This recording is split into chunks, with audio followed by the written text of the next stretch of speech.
The US always speaks out against crimes of human rights, but they've never raised an eyebrow when the Saudi royal family was involved.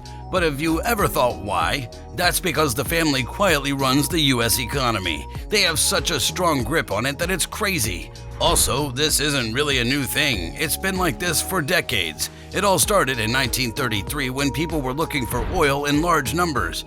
There was more and more oil being found in Saudi Arabia, and the US wanted all of it. Without a doubt, it did everything it could to win over the oil-rich country. It's said that the royal family of Saudi Arabia is worth about $1.4 trillion, which is 16 times more than the royal family of the United Kingdom.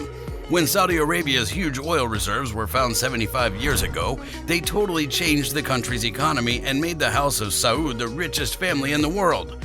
These reserves bring in most of the money for the ruling monarchy.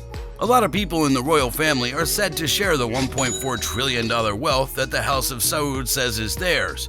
These people live in fancy homes. The oil company Saudi Aramco, which is owned by the government and is one of the most valuable and successful businesses in the world, gives the royal family a lot of money. Oil products bring in most of the royal family's money. The family's known for living a glamorous life, which has been harshly criticized for being useless and inflated with arrogance. The family does, however, continue to live a very nice life. The past few years have been hard for the family because Mohammed bin Salman, or MBS, was made crown prince, which caused a lot of trouble. Several members of MBS' family, including his first cousins, are in jail because of what seems to be a power struggle that's ranging from cruel to manipulative, like the fictional book and TV show Game of Thrones. Some of the people who were arrested are close cousins of MBS. Amidst the politics of greed and revenge, however, there's an attitude of spending a lot of money without thinking about what will happen. This is a look into the private lives of the royal family, who do things like Star Wars in the Middle East and spend hundreds of millions of dollars on expensive toys like private planes and super yachts.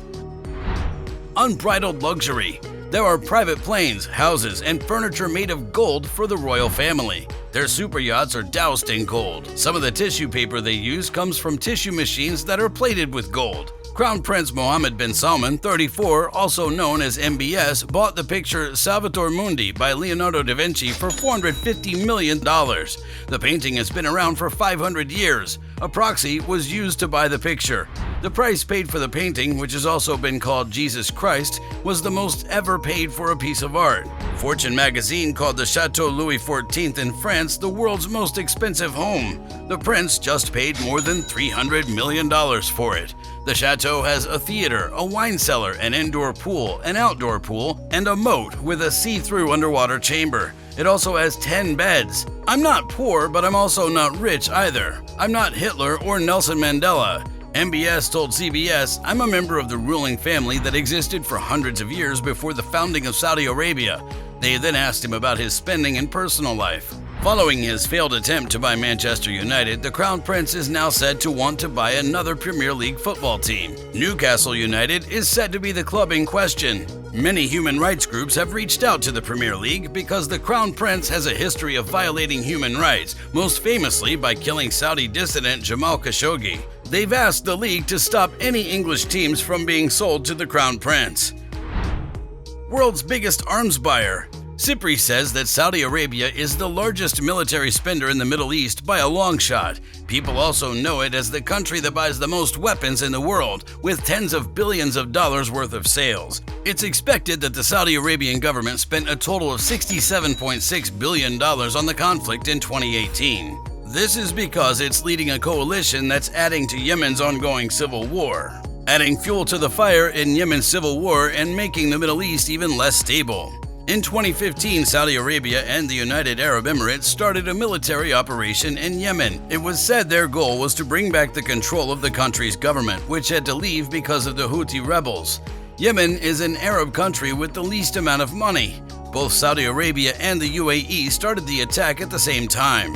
After 5 years of war, the alliance has not been able to take back most of the country from the Houthis. The rebels still control Sana'a, the capital city. This is true even though there's been a lot of air power. The UAE wasn't happy with just getting rid of the Houthis. They also helped rebels in the south who were trying to make a state that isn't controlled by the Yemeni government. Yemen is almost going hungry and there's a spread of cholera, which is partly because of the Gulf powers' steps in.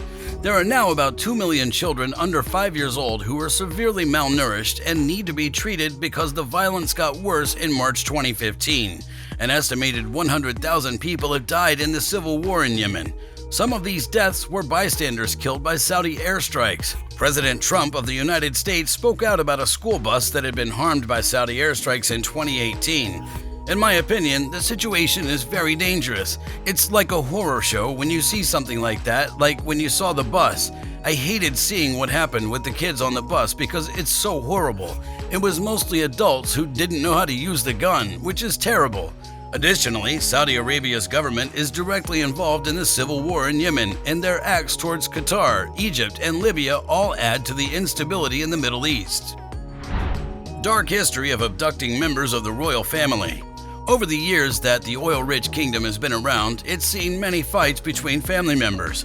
A lot of proof points to the fact that Saudi Arabia's missing royal family members may have been taken from another country and brought back to Riyadh.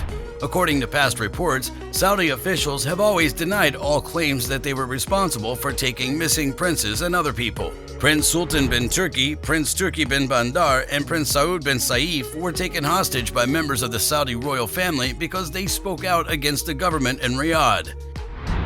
Killings of Jamal Khashoggi. In October 2018, Saudi agents killed the well-known writer Jamal Khashoggi inside the embassy of the kingdom in Istanbul. Khashoggi was killed inside the consulate.